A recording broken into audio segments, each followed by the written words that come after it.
Hi everyone, it's Michelle. I am back with another video and I'm going to be talking about school age children and the space in your home as a family childcare provider, or if you are homeschooling, which a lot of you are, just some of the things that you should have in the space that you should provide for your school age children.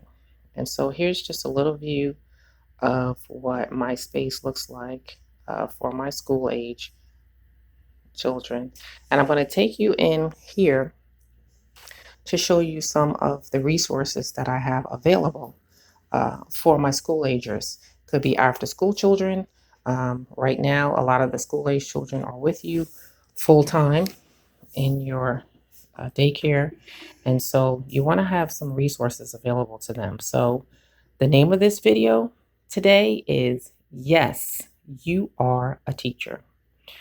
The school age series. All right, so let's get into this. What I have is a bin with school supplies in it.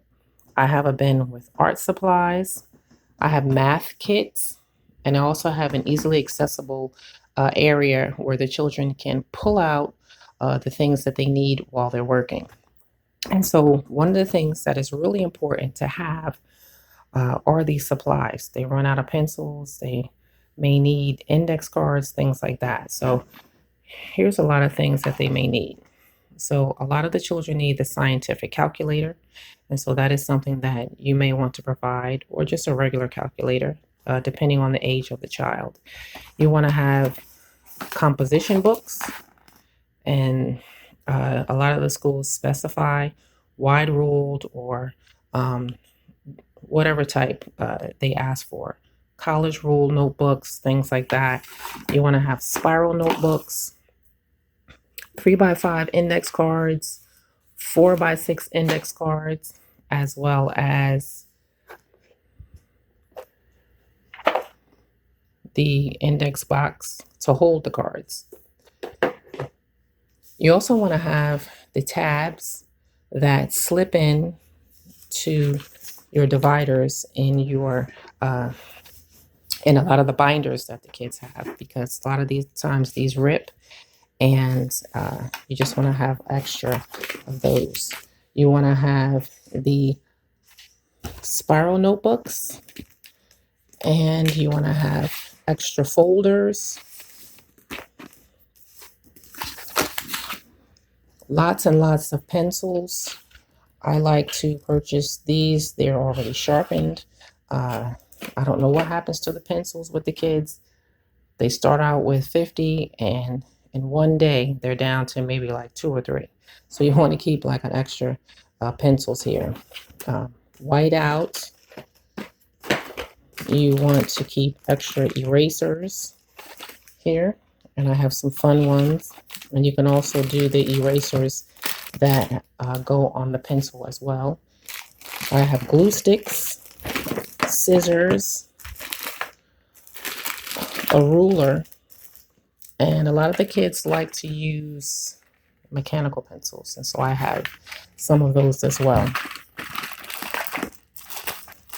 And here are the extra erasers that go on top of the pencils.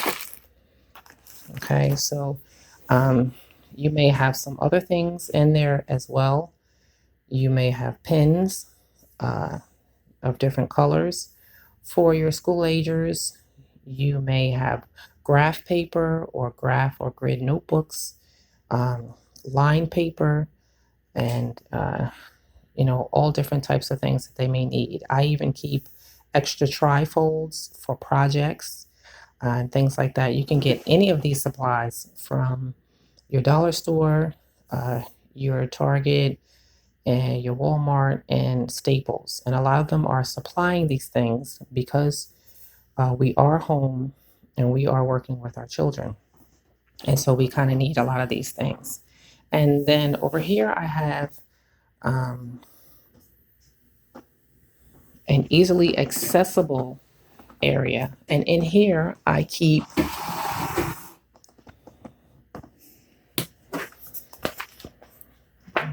a SOAR study skills book, which teaches the children how to organize themselves. It's excellent. You're not carrying around a whole lot of notebooks, so you're learning how to organize a binder, and I love that. And also it teaches a lot of the study skills, more organizational skills. It's great. It's a very nice method for children, especially the school agers and the older children. And I also have in here rulers. I have color pencils and paint. I have a calculator as well. And I have markers. Here are some more 3x5 cards. Okay, I also have in my bin post-it notes, and I have a dictionary. Although you can find these dictionaries online, it's always good to have an extra dictionary on hand. And I keep these books as well. Everything you need to know about science, everything you need to know about math, everything you need to know about world history. And so the children love them. They look different things up, and a lot of the times, especially in math, they're looking for books that are going to help them. And so this was a really big help for a lot of the children in my care, the school age children, just if they had some different questions that needed to be answered. And I also have art supplies. I love for the school age children, even though they're older and they're not really doing a lot of the things that the little ones are doing, they still need art supplies, because I do something with my children called handiwork, and I like for them to work with their hands. And so I'll have things like stickers, and I'll also have clothes pins. I have things like the acrylic jewels and popsicle sticks and all types of things, cotton balls, the giant washable ink pads, all types of things. Because once they have finished their work, they do like to work, and they do need to do some things other than schoolwork. It helps to stimulate them mentally and emotionally, and also physically. And we also do things with clay. They paint. I have extra toilet paper and paper towel rolls, and they do different crafts and things with that. They learn how to knit, crochet, they do woodwork, and all of that is very, very important. I also want to show you, which became very important in my family childcare, and that were math kits. And math kits contain a lot of the resources that are needed to work on different subject areas like geometry. So you have your pattern blocks here, and you have them in all different sizes, and you have different colors.